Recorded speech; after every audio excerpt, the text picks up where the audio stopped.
इस देश का प्रधानमंत्री कायर है, लेकिन उससे ज्यादा वो निर्लज्ज है और बेहद सांप्रदायिक है। इस बात की पुष्टि खुद नरेंद्र मोदी ने आज अपनी चुनावी सभा जो राजस्थान में थी उस दौरान दे दी। नरेंद्र मोदी जी, जिस दिन से चुनाव शुरू हुआ है आपको सिर्फ हिंदू, मुसलमान, मुस्लिम लीग, मुगल रूल, मीट, मुर्गा, मछली यही सब दिख रहा है। और हमने भी ठान ली है कि चुनाव तो इस बार बेरोजगारी, महंगाई, किसानों के हक, श्रमिकों के लिए न्याय, औरतों की सुरक्षा, हाशिए पर लोगों के हक का जो हनन हो रहा है उसी पर होगा और हम उसी पर टिके हुए हैं।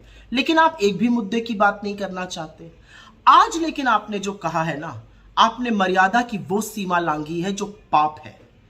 मंगलसूत्र पे आपने बोला है। आपकी हिम्मत कैसे हुई मंगलसूत्र पर बोलने की? आपने कहा कि कांग्रेस के मैनिफेस्टो में लिखा है कि आपका मंगलसूत्र भी वो लोगों में बांट देंगे। कांग्रेस के मैनिफेस्टो में मैं चुनौती से आपसे कहती हूं, ऐसी कहां पर कौन सा मैनिफेस्टो आप पढ़ रहे हैं जिसमें ऐसी बात लिखी है? कहां लिखा है कि हम लोगों की संपत्ति लेकर बांट देंगे? किस तरह की बौखलाहट है ये कि आप निरंतर झूठ बोल रहे हैं। एक संप्रदाय को लेकर झूठ बोलते हैं, हमारे मैनिफेस्टो को लेकर झूठ बोलते हैं। अब इतने बेतुके झूठ बोलने लगे हैं कि लोगों को आपके मानसिक संतुलन पर सवाल उठाना पड़ रहा है।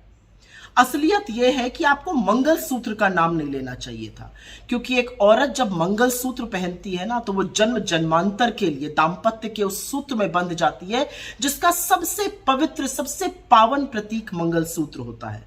इस देश के करोड़ों लोग पूरी निष्ठा से, पूरी ईमानदारी से दाम्पत्य के सूत्र को, दाम्पत्य के संबंध को निभाते हैं। आपको मंगलसूत्र पर इतनी घटिया गंदी टिप्पणी नहीं करनी चाहिए थी कि हम औरतों का मंगलसूत्र लेकर लोगों में बांट देंगे। यह सिर्फ एक जेवर, एक गहना नहीं होता है। यह दाम्पत्य का वो प्रतीक है जो औरत धारण करती है और पूरी निष्ठा से उस धर्म को निभाती है। आप भले इसको ना समझिए, लेकिन इस देश के करोड़ों महिलाओं का, करोड़ों बेहताओं का आपने आज घोर अपमान किया है और आपको माफी मांगनी चाहिए।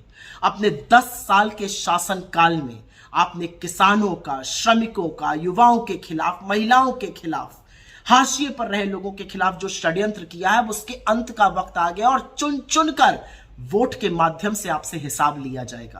कांग्रेस के मैनिफेस्टो में बिल्कुल जातिगत जनगणना की बात है और हम डंके की चोट पर कहते हैं कि पिछड़े, दलितों, वंचितों, शोषितों, आदिवासियों के साथ साथ सामान्य वर्ग के, सामान्य कास्ट के, ठाकुर ब्राह्मण जैसी कास्ट के भी उन गरीब लोगों के साथ न्याय होना चाहिए जो समाज के हाशिए पर है। असल में तो लोगों की जेब पर डाका आपने डाला, लूटा खसोटा आपने, लोगों से जबरन वसूली करके अपने मित्रों की जेबें, उनकी तिजोरियां आपने भरी और अब आप निहायत ही घटिया बात करने पर उतारू हो गए।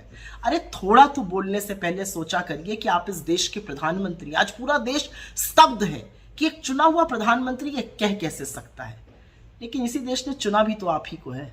खैर, अब समझ में आ गया है, बस थोड़े ही दिनों की बात है।